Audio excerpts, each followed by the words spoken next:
오늘 하나님 우리에게 주시는 말씀은 구약 성경입니다. 우리 잠언 4장 23절부터 27절까지 말씀입니다. 함께 하나님의 말씀을 읽으시면서 말씀되는 은혜가, 말씀이 믿어지는 역사가 저와 여러분에게 있게 되기를 원합니다. 하나님 말씀입니다. 모든 지킬 만한 것 중에 더욱 내 마음을 지키라. 생명의 근원이 이에서 남이니라. 구부러진 말을 내 입에서 버리며 비뚤어진 말을 내 입술에서 멀리하라. 내 눈은 바로 보며 내 눈꺼풀은 내 앞을 곧게 살펴 내 발이 행할 길을 평탄하게 하며 내 모든 길을 든든히 하라. 좌로나 우로나 치우치지 말고 발을 악에서 떠나게 하라. 아멘. 이 말씀 가지고 내 마음을 지켜야 한다, 이러한 제목으로 함께 하나님 주시는 말씀 큰 은혜였기를 원합니다. 옆에 계신 분들하고 인사합니다. 잘 오셨습니다. 잘 오셨습니다. 우리 앞뒤로도 인사합니다. 은혜가 있습니다. 은혜가 있습니다. 잘 오셨습니다. 제가 항상 그런 마음을 갖습니다. 어떤 예배든지 간에 예배 시작할 때는 되게 두렵고 떨리고 조심스럽습니다. 여러분들이 잘 아시다시피 제가 얌전하고 내성적이어서 처음에는 되게 얌전하게 하는데 또 하다 보면은 뭔가 또 열려집니다. 오늘도 그런 날인 것 같습니다. 우리 마음은 왜 성경은 우리에게 마음을 지켜야 한다고 이야기하고 있을까요? 우리는 가장 중요한 게 생명이라고 알고 있습니다. 사랑하는 여러분, 돈 가지고도요 생명은 살 수가 없습니다. 예를 들어서 우리가 아프면 병원 가서 약도 먹고 주사 맞고 치료받을 수 있습니다만, 살고 죽는 것은 아무리 훌륭한 의사도 아무리 용한 사람도 살고 죽는 것은 어떻게 결정할 수가 없다라는 걸 우리가 잘 알게 되어집니다. 생명은 이 세상 그 어떤 것보다 귀한 것입니다. 이 우리의 모든 세상에서 온 천하를 다 얻는다 할지라도 생명을 잃어버리면 그 온 천하는 우리에게 큰 의미를 가질 수 없다라고 하는 것을 알게 되어집니다. 그래서 요한 1서에서 요한 사도는 우리에게 이렇게 이야기합니다. 요한 1서 2장 15절과 17절에 이 세상이나 세상에 있는 것들을 사랑하지 말라. 누구든지 세상을 사랑하면 아버지의 사랑이 그 안에 있지 아니하니, 이는 세상에 있는 모든 것이 육신의 정욕과 안목의 정욕과 이생의 자랑이니 다 아버지께로부터 온 것이 아니요 세상으로부터 온 것이라. 이 세상도 그 정욕도 지나가되 오직 하나님의 뜻을 행하는 자는 영원히 거하느니라. 할렐루야. 이렇게 성경은 우리에게 말해줍니다. 세상에 우리가 욕심을 가지고 세상을 사랑하고 세상을 우리가 아끼는 것 괜찮습니다. 그런데 우리가 하나님보다 더 세상을 사랑하는 순간부터가 문제가 됩니다. 여러분, 우리의 문제는요 우리가 만들어내는 것만 같습니다. 제가 정말 기도하면서 깨닫는 것은 하나님은 우리에게 문제를 주신 적이 없습니다.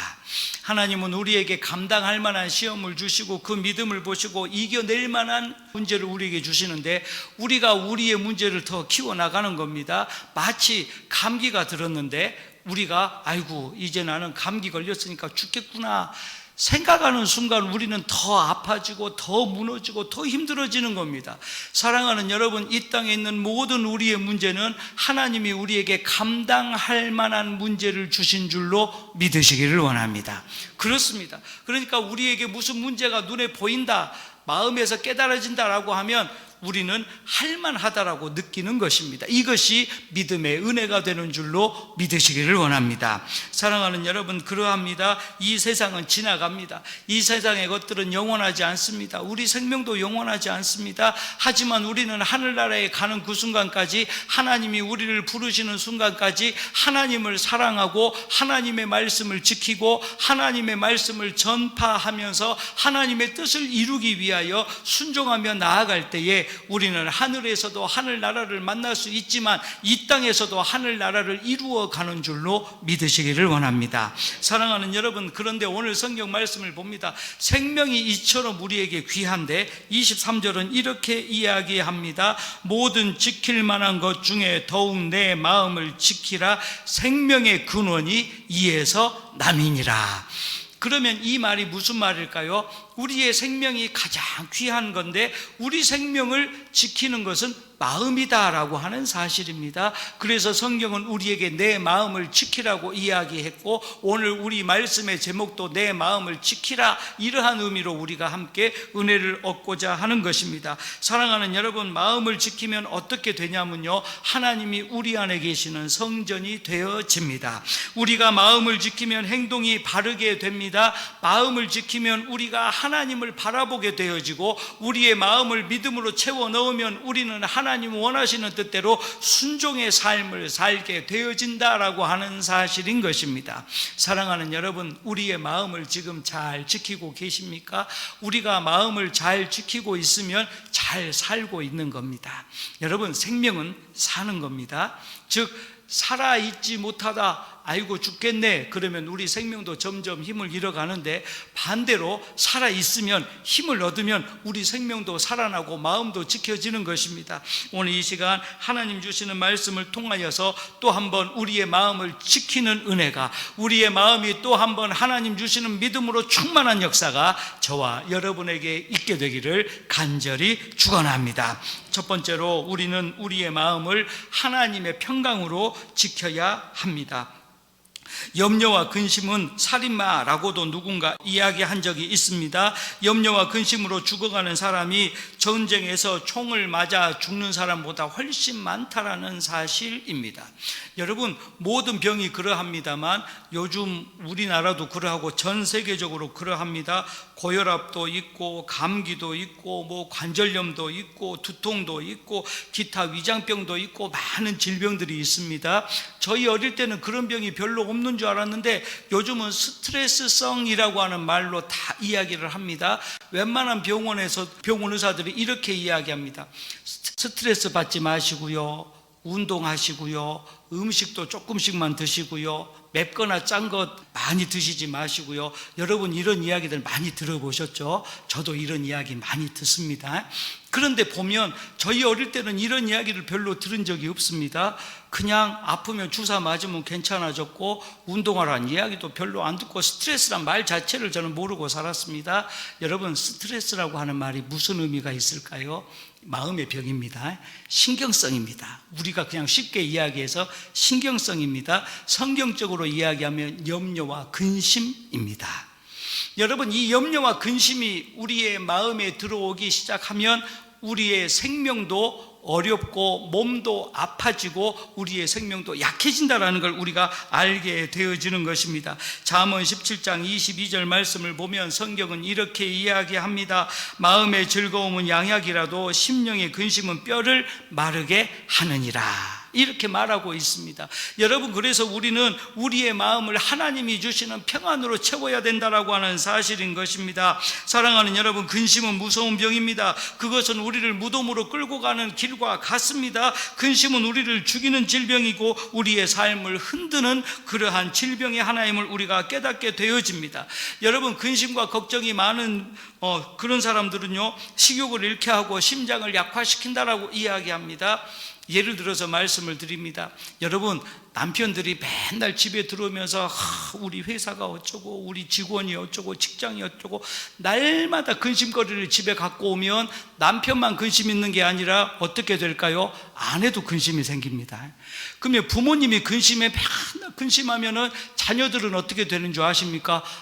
우리 엄마가 그냥 오늘도 근심하는구나 라면서 자녀들도 근심하기 시작합니다. 여러분, 한 사람이 근심해서 끝나는 것이 아니라 모든 가족들이 다 근심의 병을 가지고 결국 무너져가고 실패하고 낙심할 수밖에 없다라고 하는 사실입니다. 교회도 그러합니다. 저는요, 우리 귀한 권사님들도 귀한 우리 장로님들 볼 때마다 얼마나 감사한지 모릅니다. 우리 장로님들 말 못한 마음의 문제, 교회 문제 다 가지고 계시는데 저를 볼 때마다 항상 웃으면서 인사해 주시고 항상 그냥 감사로 이렇게 인사해 주시는 거 보면 얼마나 감사한지 모릅니다. 그런데 제가 처음에 말씀드렸듯이 하나님은 감당할 만한 문제를 우리에게 주십니다. 그러면 우리가 마음에서 그걸로 근심하기 시작하면은요, 교회가 별로 안 반갑습니다. 여러분 그런 거 경험 안 해보시는 게 좋습니다. 교회 문제를 가슴에 품고 근심하기 시작하면은요, 교회 가기도 싫고 쳐다보기도 싫고 교회가 별로 은혜가 안 됩니다. 그런데 이런 근심의 마음들을 하나님이 주시는 평안으로 채워주기 시작하면 그때부터는 교회가 보여지기 시작합니다. 여러분 그렇습니다. 마음의 병은, 근심은 우리를 병들게 하고 평안을 얻지 못하게 하고 문제에 끌려 들어가게 하고 그 문제를 인하여서 우리를 좌절하게 만들고 낙심하게 만든다라고 하는 사실인 것입니다. 마태복음 6장 25절의 성경은 우리에게 이렇게 말합니다. 그러므로 내가 너희에게 이르노니 목숨을 위하여 무엇을 먹을까 무엇을 마실까 몸을 위하여 무엇을 입을까 염려하지 말라. 목숨이 음식보다 중하지 아니하며 몸이 의복보다 중하지 아니하냐라고 이야기합니다. 즉 우리 몸이 먼저지 외형적인 것은 두 번째다라고 하는 이야기입니다. 우리 몸을 지키기 위하여 우리는 마음을 지켜야 합니다. 오늘 제목처럼 우리의 마음을 지켜야 하는데 이 마음은 첫 번째 하나님이 주시는 평안으로만 우리가 지킬 수 있다라는 사실인 것입니다. 사랑하는 여러분, 요한복음 14장 27절에 예수님은 우리에게 이렇게 말씀을 하십니다. 평안을 너희에게 끼치노니 곧 나의 평안을 너희에게 주노라. 내가 너희에게 주는 것은 세상이 주는 것과 같이 아니하니라. 너희는 마음에 근심하지도 말고 두려워하지도 말라라고 예수님이 말씀하십니다. 사랑하는 여러분, 우리가 주님과 동행하기 시작하면 우리는 근심하지 않고 평안을 얻고 평안함으로 주님과 동행하는 역사를 경험하게 될 줄로 믿으시기를 원합니다. 제가 처음에 8월 달에 처음에 와서 이런 설교를 하는 기억이 납니다. 누구와 함께 가느냐가 참 중요하다라고 제가 말씀을 드렸습니다. 여러분 그렇습니다. 우리는 주님과 함께 가야 합니다. 그리고 믿음의 사람과 함께 가야 합니다. 말씀과 함께 가야 합니다. 평안과 함께 갈 때에 우리의 마음이 지켜지고 우리가 할 수 있다는 믿음으로 또 한번 채워지게 되는 줄로 믿으시기를 원합니다. 사랑하는 여러분, 그러합니다. 우리는 우울하게 사는 사람이 되어서는 안 됩니다. 우리는 항상 기쁨으로 살아가야 합니다. 주님이 우리와 함께 하신다는 이 믿음을 가지고 주님이 주시는 평안함으로 인하여 우리의 삶이 또 한번 기쁨으로 채워져야 된다라고 하는 사실입니다. 오늘 이 시간 저와 여러분 또 한번 말씀을 통하여 주님이 우리에게 평안을 주시기 위하여 오셨다는 이 귀한 말씀을 마음에 믿고 간직하면서 한 번 더 우리의 마음을 평안으로 채우고 감사로 채우고 기쁨으로 채우는 놀라운 은혜가 우리 모두에게 임하기를 간절히 축원합니다. 두 번째로 우리는 신령한 생각으로 마음을 지켜야 한다라고 성경은 이야기하고 있습니다. 사람은 무슨 생각을 품느냐에 따라서 그 사람의 말과 행동이 결정되어진다는 걸 우리는 알게 되어집니다. 바꾸어 말씀드리면 사람은 마음속에 어떠한 데에 관심을 가지고 있느냐에 따라서 보는 것과 생각하는 것과 말하는 것이 달라집니다. 제가 아는 어떤 중고등학생이 하나 있는데 이 학생은 공부하는 것보다 축구에 더 관심이 많이 있었습니다. 그래서 저는 모르는데 이 친구 이야기를 이렇게 듣고 있다 보면 새벽 몇 시에 어디 팀하고 축구 경기를 하니까 그거를 꼭 읽지 말고 꼭 그 경기를 저녁에 밤에 잠 안 자고 항상 봐야 된답니다. 그리고 그 친구는요, 이야기하면은요, 공차는 축구 이야기만 나오면 눈이 반짝반짝 빛납니다. 그래서 제가 물어봤습니다. 야, 너 축구 잘하냐? 아니요, 못해요. 그러니까 이 친구는 축구는 못하는데 보는데 굉장한 관심을 가지고 있습니다.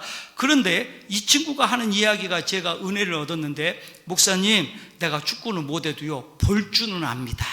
그러면서 저도 모르는 외국 선수들 이름을 쭉 읊고요, 그냥 심지어는 유니폼이 한 벌에 얼마인가지, 저는 그렇게 비싼 옷이 있는 거를 처음 알았습니다. 예, 여러분, 축구할 때 선수들이 입는 옷 그냥 시장 가면 저는 1, 2만 원 주면 살 줄 알았습니다. 세상에 몇십만 원짜리도 있다고 합니다. 참, 저는 그거를 제가 그랬습니다. 저런 걸 돈 주고 사는 사람도 있네 라고 생각했는데요, 그 학생 이야기 들어보니까요 없어서 못 산답니다. 야, 놀랍습니다. 제가 그걸 들으면서 느낀 게 그겁니다. 아하, 관심을 가지고 있으니까 별걸 다 알게 되어집니다. 여러분, 우리가 무엇에 관심을 가지고 있습니까? 제가 어떤 권사님하고 이야기를 하는데요, 교회 이야기할 때는 별로 눈이 안 반짝거립니다. 근데 다른 이야기하니까 눈이 반짝반짝 빛나는 분이 우리 교회 말고 딴 교회에서 제가 만난 경험이 있습니다. 그분은요, 아주 그냥 그분 관심 있는 이야기하면 눈이 반짝반짝 빛나는데요, 예배가 이렇게 드립니다, 기도는 이렇게 합니다라고 하면은 눈을 이렇게 내리고 시계 쳐다봅니다. 이제 우리 교회는 그런 분들 안 계십니다. 자, 그렇습니다. 여러분, 제가 거기에서 느낀 겁니다. 우리가 무엇에 관심을 갖느냐, 이게 중요하다. 그래서 성경은 우리에게 이렇게 이야기합니다. 로마서 8장 5절과 6절에 육신을 따르는 자는 육신의 일을, 영을 따르는 자는 영의 일을 생각하나니 육신의 생각은 사망이요 영의 생각은 생명과 평안이니라. 할렐루야. 사랑하는 여러분, 우리는 생명을 생각하면서 살아가야 합니다. 여러분, 솔직히 요즘 연세 드시면서 그런 생각 하십니다. 누가 옆에서 몸에 좋다고 하면 영양제 이것도 먹어보고 저것도 먹어보고, 눈에 좋다고 하면 그냥, 제가 텔레비전 한 번씩 보면요, 약 광고가 어마어마하게 나옵니다. 제가 그 광고를 보면서 항상 느끼는 겁니다. 야, 저렇게 좋은 화장품 바르면 저렇게 예뻐질까? 저렇게 좋은 영양제를 먹으면 저렇게 건강하게 잘 살까? 근데요, 며칠 지나놓으면 다 그 사람이고 그럽니다. 예, 제가요, 한번 컴퓨터에서 광고를 계속 똑같은 광고가 나와서, 야, 저거를 한번 사다가 얼굴에 바르면 예뻐질까라고 생각을 하고 집사람 모르게 한번 사본 적이 있습니다. 그래가지고 한 달 정도 모르게 날마다 발랐습니다. 근데 그놈입니다. 제가 경험해 보니까 그럽니다. 예. 그러면서 제가 느낀 겁니다. 아하, 광고라는 게 그래서 중요하구나. 여러분, 반복입니다. 광고는. 신앙도 마찬가지입니다. 우리가 자꾸 하나님의 생각, 신령한 일들로 가슴에 채워지도록 우리가 노력할 때에 우리 마음이 영의 일로 바뀌어진다는 사실입니다. 때로 우리는 은혜를 한 번 받고 지나갑니다. 오늘 은혜 받았으니까 됐다, 죄송합니다. 악한 영들은 우리 마음속에 자꾸 근심을 심고 죽음을 심고 좌절을 심습니다. 여러분, 요한복음에 읽어보면요, 가룟 유다에게 마귀가 예수님을 팔아서 죽일 마음을 심었다라고 표현합니다. 이거 굉장히 놀라운 이야기입니다. 그러니까 마귀가 예수님을 팔 생각을 주기 이전까지는 가룟 유다는 예수님을 팔 생각을 안 했다라고 하는 이야기입니다. 그러니까 우리가 우리 마음을 그래서 잘 지켜야 됩니다. 우리 마음을 지키기 위하여 우리는 신령할 일들을 생각해야 하고, 하나님을 생각해야 하고, 말씀을 생각해야 하고, 주의 몸된 교회를 생각해야 될 줄로 믿으시기를 원합니다. 잠언 23장 7절 말씀을 보면 성경은 이렇게 이야기합니다. 대저 그 마음의 생각이 어떠하면 그 위인도 그러한즉 그가 내게 먹고 마시라 할지라도 그의 마음은 너와 함께하지 아니함이라. 이렇게 이야기합니다. 아무리 옆에서 우리에게 말한다고 해도 우리 마음은 우리가 지켜야 된다, 이런 이야기입니다. 사랑하는 여러분, 우리는 신령한 일에 관심을 가져야 합니다. 그 순간부터 우리의 마음이 하나님의 것들로 채워지는 줄로 믿으시기를 원합니다. 때로 우리는 사람들에게 관심을 갖기 시작합니다. 사람에게 관심 갖는 것 정상입니다. 자연스러운 일입니다. 하지만 사람보다 더 하나님께 관심을 갖는 그러한 믿음이 우리에게 필요하다라고 하는 사실입니다. 여러분, 저와 함께 신앙생활 하시다 보면 딱 두 가지만 기억하십시오. 이것은 주님 오실 날까지 제 마음에서 안 변합니다. 사람은 완전하지 않습니다. 그래서 그럴 수 있습니다. 할렐루야. 여러분 이거를 성경적으로 용납하는 마음이라고 이야기합니다. 제가 처음에 이런 말씀 드린 기억이 납니다. 그럴 수 있잖아요. 그죠? 여러분, 사람은 완전하지 않기 때문에 그럴 수 있습니다. 마음에 안 들 수도 있고, 또 말을 예쁘게 안 할 수도 있고, 부정적인 말 할 수 있습니다. 그래서 우리가 그럴 수 있다라고 용납하는 마음이 필요합니다. 그리고 제가 몇 주 전에 금요일 날 이런 이야기를 하는 기억이 있습니다. 그래도 없는 것보단 낫습니다. 잘 기억하십시오. 교회는요, 제가 오늘 새벽에도 그런 말씀 드린 기억이 납니다. 교회는요, 좋은 사람이 모여지는 곳이 아닙니다. 죄가 있고 부족하고 약하고 문제 있고 아픈 사람들이 모여서 하나님 말씀의 은혜를 얻고 함께 예배하면서 점점 변화되어져 가는 곳이 교회인 줄로 믿으시기를 원합니다. 여러분, 그래서요, 교회에 있는 가족들이, 우리 교회 가족들이 저 집사님은 왜 저럴까, 저 권사님은 왜 저럴까 이렇게 말씀하실 필요가 없습니다. 다 부족하기 때문에 그렇습니다. 그러니까 우리는 기도만 하면 됩니다. 주님, 저 마음에 믿음을 주시옵소서, 저 마음에 은혜를 주시옵소서, 신령한 하나님의 것들로 채워 주시옵소서, 평안을 주시옵소서. 그러면 해결되기 시작하는 겁니다. 여러분, 저는 항상 기도하면서 톱니바퀴를 항상 그리면서 기도합니다. 톱니바퀴는요, 어떻게 생겼냐면요, 한쪽은 좁뼈하고요, 한쪽은 쑥 들어가 있습니다. 그러니까 내가 좁뼈한 조금 날카로운 부분일 수도 있고, 아니면 들어가 있는 부분이 될 수 있습니다. 그런데 중요한 진리가 여기에 있습니다. 톱니바퀴가 묶여져서 돌기 시작했더니 큰 물건도 그 톱니바퀴의 힘으로 옮길 수 있고, 여러분 그러지 않습니까? 여러분, 도르래 이치도요, 도르래는 이렇게 동글동글하지만 톱니바퀴를 잘 이용하면 도르래 역할도 할 수 있습니다. 마찬가지로 톱니는 서로 연결됨으로 말미암아 더 많은 일들을 할 수 있고, 더 많은 일들을 이루어 갈 수 있는 게 톱니바퀴 안에 진리와 이치로 담겨져 있다라는 사실입니다. 여러분, 신앙도 그렇습니다. 우리가요, 누군가는 좀 날카로울 수 있습니다. 하지만 누군가가 좀 들어가 있는 것처럼 넉넉하고, 누군가는 좀 받아주고 누군가가 용납해 주면은요, 그 톱니가 맞아서 물려서 움직이는 그 순간 하나님의 역사가 저와 여러분을 통하여 나타나게 될 줄로 믿으시기를 원합니다. 이게 신령한 생각입니다. 신령한 생각은 단순하게 제가 표현을 하면 하나님의 마음을 가지고 이 땅을 바라보는 것입니다. 신령한 생각은 사람을 보지 않고 그 안에 담겨져 있는 하나님의 계획과 뜻을 보기 시작하는 것입니다. 그래서 에베소서 4장 26절과 27절은 이렇게 이야기합니다. 분을 내어도 죄를 짓지 말며 해가 지도록 분을 품지 말고 마귀에게 틈을 주지 말라. 이 말은요, 우리가 화내기 시작하고 용서하지 못하고 이해하지 못하면 마귀가 그 사이에 들어온다라고 하는 이야기입니다. 아까도 말씀을 드렸습니다. 악한 마귀는 우리를 항상 유혹하고 우리를 넘어뜨리게 하는 목적을 가지고 있습니다. 우리가 우리 마음을 지키기 위하여서는 하나님의 것들로, 신령한 것들로 우리 마음을 채워야 한다라고 하는 사실입니다. 오늘 이 시간 저와 여러분 함께 하나님 주시는 말씀을 통하여 다시 한번 하나님께 관심을 가지고, 말씀에 관심을 가지고, 교회에 관심을 가지고, 믿음의 가족들에게 관심을 가지고, 영혼에 관심을 가지고, 생명에 관심을 가짐으로 말미암아 또 한 번 신령한 것들로 우리의 마음을 지켜나갈 수 있는 놀라운 은혜가 저와 여러분에게 있게 되기를 간절히 축원합니다. 세 번째로, 우리는 양심을 지켜야 한다라고 성경은 이야기하고 있습니다. 양심은 생명입니다. 양심을 버리면 생명을 잃는다라고 성경은 우리에게 말하고 있습니다. 디모데전서 1장 19절 말씀 보면, 믿음과 착한 양심을 가지라. 어떤 이들은 이 양심을 버렸고 그 믿음에 관하여는 파선하였느니라 라고 성경은 이야기합니다. 양심이라고 하는 배에서 이 양심을 버리면 믿음의 배는 무너지고 파선하게 되어집니다. 깨지게 되어지고 무너지게 된다라고 하는 이야기입니다. 양심은 다른 면에서 보면 마음속에 울려가는 하나님의 음성이다라고 우리는 깨달아 알아볼 수 있는 것입니다. 그러므로 양심은 마음의 등불입니다. 양심을 버리면 심령이 어두워져서 분별력이 없습니다. 그리고 짐승처럼 양심처럼 본능을 향하여 나아가게 된다라고 성경은 우리에게 말해 주고 있는 것입니다. 사랑하는 여러분, 어느 한 단체에서 단체의 장이 양심을 버리면 그 단체는 결코 성장할 수 없습니다.